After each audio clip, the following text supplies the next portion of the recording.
Hello, everybody, and welcome to Talks with Lakeisha. I am your host, Dr. Lakeisha James.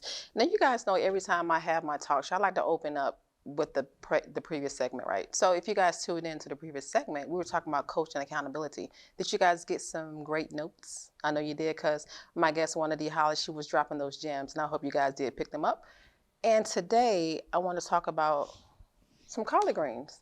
I know you guys are figuring out what is she talking about, but you know, before this segment started, I had the privilege of having some great collard greens, right? But see, the person that gave them to me, it wasn't enough. You know how you walk into the mall and they say, hey, do you want a taste test? It was a taste. That was all it was. I need a big bowl because I like collard greens. I'm from the South. And if you're from the South, you guys know we like collard greens, ham hocks, and all that fried chicken stuff, right? So if you're watching my segment, you know who you are. I need some more collard greens, okay?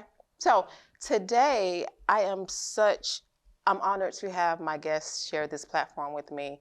We've known each other for a few years, actually, and we just really got close last year, actually. So we do a lot of projects together. But he's going to be sharing his story. The topic for today is childhood trauma. How does it affect your adulthood? So my guest is Sir Markadoo. Now, that's what we call him. Now, you know that's not his real name, but we're not going to tell you his real name. But he may tell you his real name. But Sir Markadoo, thank you so much for being here. You're welcome. Thank you for having me. Absolutely. And you guys know, if you guys know me on my platforms, you guys know I'm a speaker. This is my talk show, right? Talks with Lakeisha, where we talk about real information, real conversation. So we're going to have a conversation. It's not even an interview. And I may get a little emotional because, you know, it's a lot that goes on in our childhood and sometimes it affects us, right, when we go into adulthood. But as you all know, if you guys listen to me, like on my global speaking platforms, where you come from does not dictate your future. It really doesn't. And you guys know, I always say, everyone has a story. What's yours? Somewhere in this world, someone needs to hear it. So today we're going to hear Sir's story. So, Sir, Yes. what's your story? Well, I'm going to tell you part of it. And He's going to tell you part of your story. I'm going to tell you part of the story. But my story is like other people's stories as well. Mm-hmm. We all, like you said, we all have a story. And it's nothing proprietary about my story. The thing is that it's about trauma for me. A childhood trauma has really been in my focus right now. And because I'm a youth and young adult activist, so it's my duty to bring this advocacy forward so that people can have a better insight, especially the youth and young adults. And because of childhood trauma, it leads into our adulthood. Mm-hmm. And when it leads into the adulthood, that's when problems begin to brew. And so I'm looking forward to really letting you know about a little bit about my trauma. Is I was molested at 8 years old, so I was 13. And being that young and being molested, and the more I do what I do, being an advocate, I realized that wasn't where my trauma started. That part. A lot of us don't know where our trauma starts. And that's what I know. And this is why the world needs more advocates, not really more doctors per se, because there's not enough doctors to handle the pain and the misery and the trauma that's really going on inside our communities. Not just Black community, even though we probably need it the most, but our trauma is affected by everybody. If you have, I was a child that dealt with other people, so I realized that other people had trauma as well, right? So I realized that the whoopings that I had gotten, it was traumatizing. When I hear my brothers or my sisters, any of them getting beatings and whoopings, whatever word you want to call it, that was traumatizing to me. To hear my brothers and my sisters crying out, you know, bloody murder. My brother that was over me, he was my nemesis. He was the biggest bully that I ever had. And it really wore me out. It wore me out so much that I really, to this day, I mean, I can still see and I can feel the pain, right? And I realized through all that, the trauma, that I was going to commit suicide at 13. And a lot of people do think about that because, I mean, I know we're not talking about bullying, but when you talk about bullying, a lot of young people do commit suicide because they're just so weak and it's like they just have nothing to live for. Well, back in our days, back in the older days, the kids were still, there was suicide back then. Because I would, of course, in the neighborhood, wait, whatever happened to so-and-so? Oh, he committed suicide? So it was happening. It's been happening forever. Absolutely. Okay, so let's get that straight. Okay, so one of the things just before I was going to commit suicide, one of the last things I heard before I was going to do it, that I should have flushed your ass down the toilet while I had a chance from my mother. So that kind of trauma is real. And it, even though that part of it, I love my mother all the way to the day she died. But the deal is that when I speak of it, I want people to know, especially our youth and young adults, that you're not alone. If that, to some people, that is not even major. Some of the things that we go through with our parents. If you have a parent that you didn't get along with, very traumatizing. Very traumatizing. So it's hard to measure trauma. Everybody that goes through it, they have their own trauma, but it's not less or more. I mean, trauma is trauma, right? Absolutely. Yeah. So today, our youth and young adults, I have it even worse than ever before. Wow. They are turning to drugs. They're turning to sex. They're turning to alcohol, and they're being arrested and put in jail at a rapid rate. Wow. And they are killing themselves. It's one of the top deaths for our youth and young adults right now is suicide. Awesome. So we have to be mindful. Okay, so when we come back on Talks with Lakeisha, we're going to dive more into adult and childhood trauma. And again, we're going to hear more from our guest.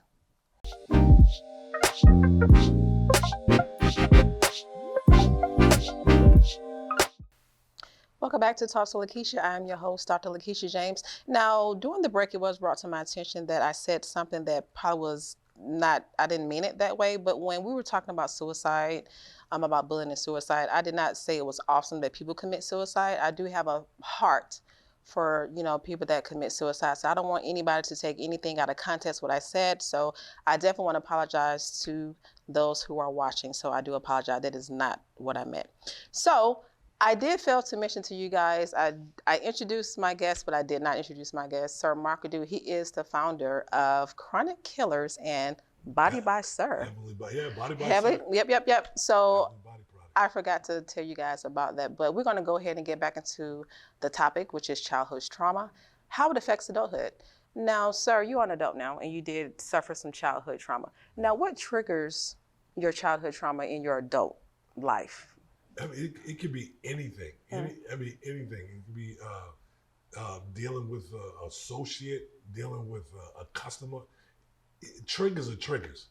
And so sometimes you don't even know what trigger, and you don't even know where it's coming from. And you react a certain way, and you don't realize, it came from your childhood, it may came from your adulthood. What really triggered mine was the death of my family. I lost my mother, my father, and all four of my siblings, and I'm the only one left. Wow. So I didn't realize how much that was on me, how much trauma was really on me, and then I started acting out a certain way, and I didn't realize it. And so it comes out when you don't really recognize. And when you're dealing with that stuff, you're talking about really, really two things. You're talking about mental illness, and then mental health. See, a lot of people don't even talk about that, the mental illness part. They'll say mental health, but it's rare that somebody said mental illness in mental health. It's like going to a doctor. You know, you have an illness, you go treat your cancer, you go treat your, right? Until you get healthy. Yes? But then we're not dealing with the illness part. And that's when we deal with the illness part, then we can start working on the health part.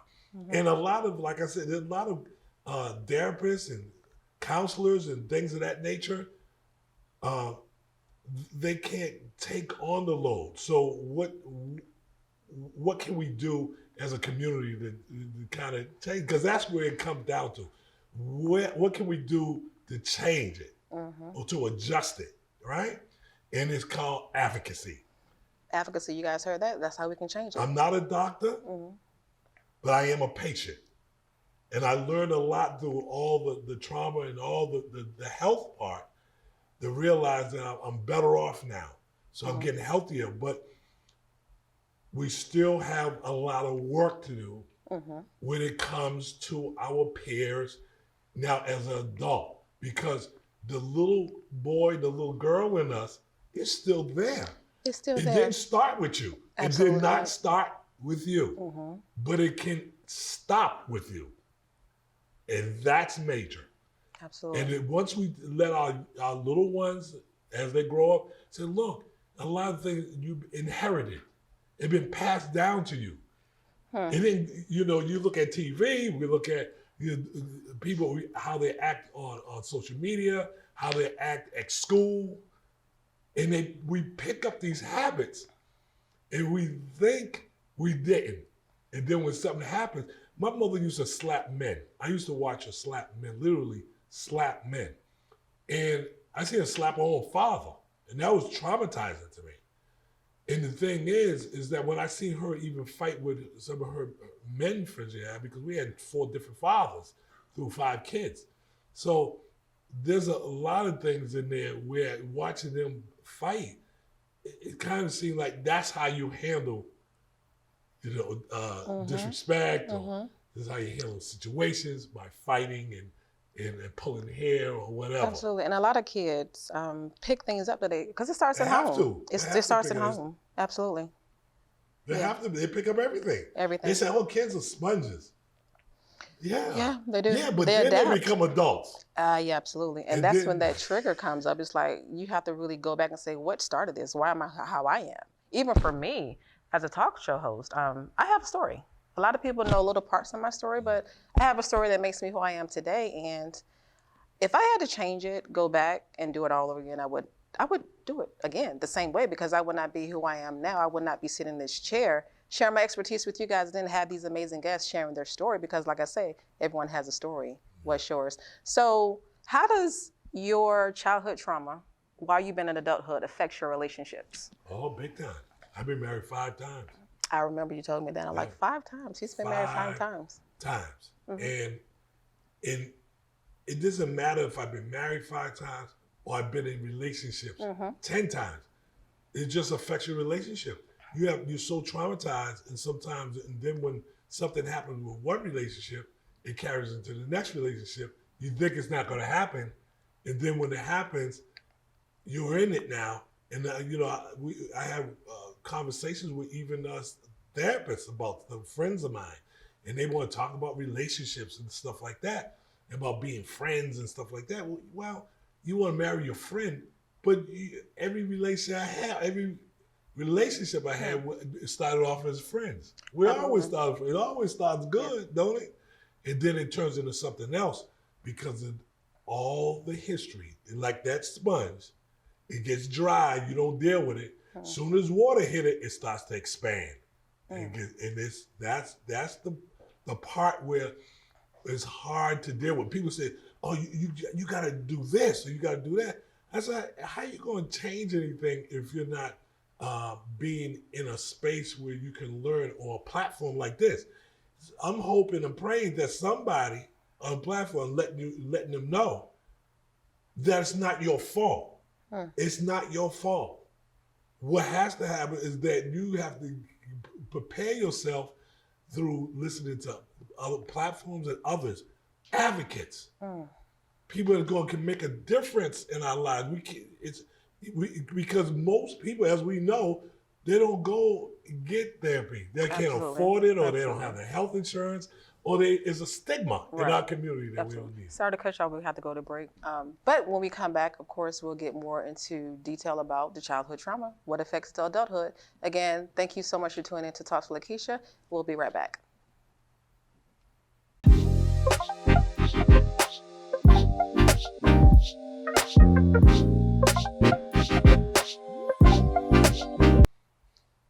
Hi, everybody, and welcome back to Talks with Lakeisha. I am still here with my guest, Sir Markadoo.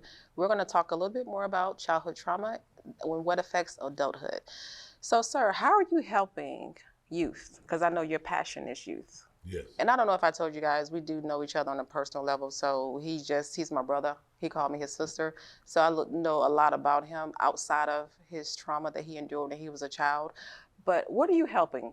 How are you helping youth overcome their trauma? My number one thing is I deal with economics, because I realized that when I was 10 years old, after I was molested, I realized that nobody was really watching me. And I knew that money meant something in society, and because I was studying it even at a young age, and so I started to make my own money, and I realized that I didn't have to be at the mercy of financial depression and financial trauma. Oh, that's big right there. Yeah, I knew, and I realized I always had money. So I knew how to take care of myself in that respect. And I realized that no matter how young your child is, if you teach them economics and how to make money, that child gonna grow up much better off, because we have a society worldwide that's living in poverty. And you teach a child how to make money, different ways to make money. And we call it exposure.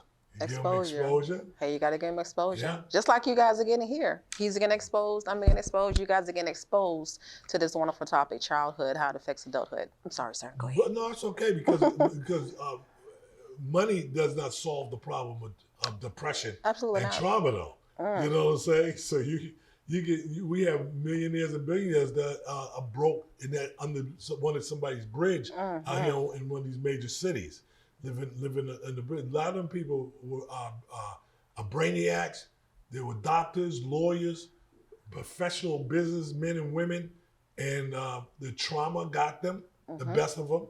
And you can go in any major city around the world and do an interview with any of the people that's in the street and ask them who they were before they were in the street. And were they ever molested? Were they ever raped? Or were they ever mentally persecuted?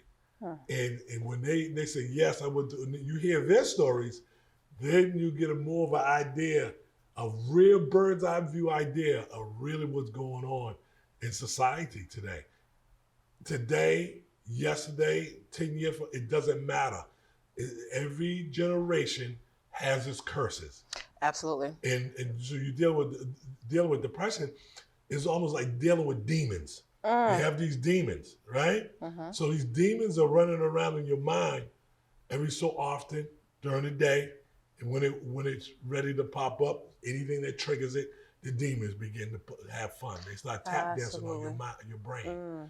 And when that begins to happen, you wonder why people go into schools and shoot out, why people are killing their mothers and their fathers, their parents, they're killing family members, and they're doing a wild thing. And you I don't know why they doing it. People commit suicide today, adults, and they're like, he was just so happy. I was just talking to him the other day, or talking to her the other day. How did that come about? How did we didn't catch that? Right. And the thing is advocacy. That's the word again. The more we talk about these type of things, and people start these organizations and these women organizations, these men organizations, that's beautiful. Bring in the advocates that speak to your people. Absolutely. And open up the gates.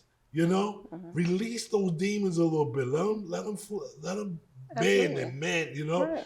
And then you realize that some people can actually begin to heal I like through that word. advocacy. Heal. Yeah. Everyone has to heal from something. They can heal in different areas of their life.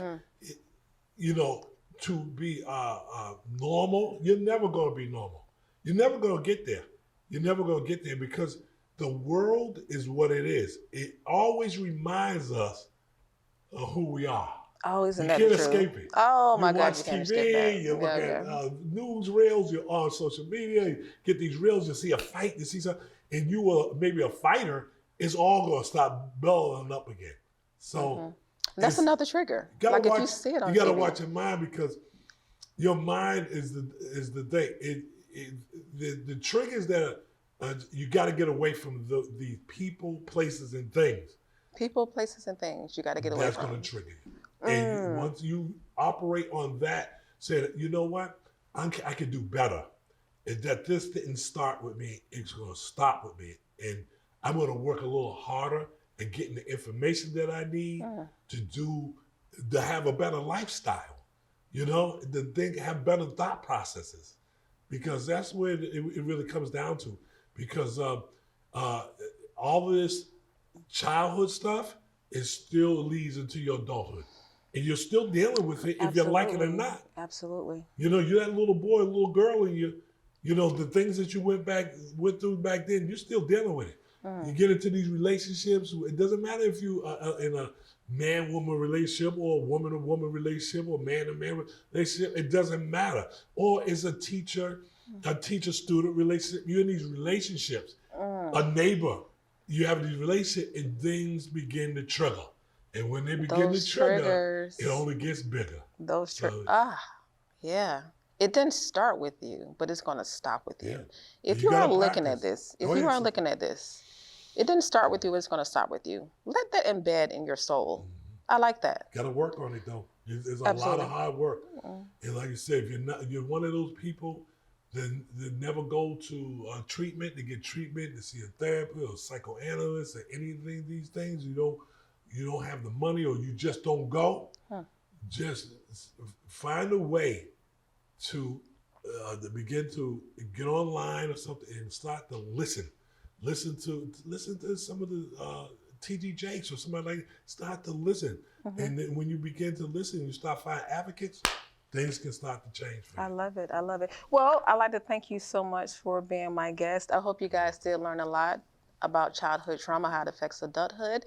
Now on our next segment, I'm going to keep that a surprise for you. But thank you guys so much for tuning in to Talks with Lakeisha. I'd like to thank my team, my makeup artists, producers, all of these great people that's in my circle that makes this happen on a daily basis. Thank you for tuning in for Talks with Lakeisha. I am your host, Dr. Lakeisha James.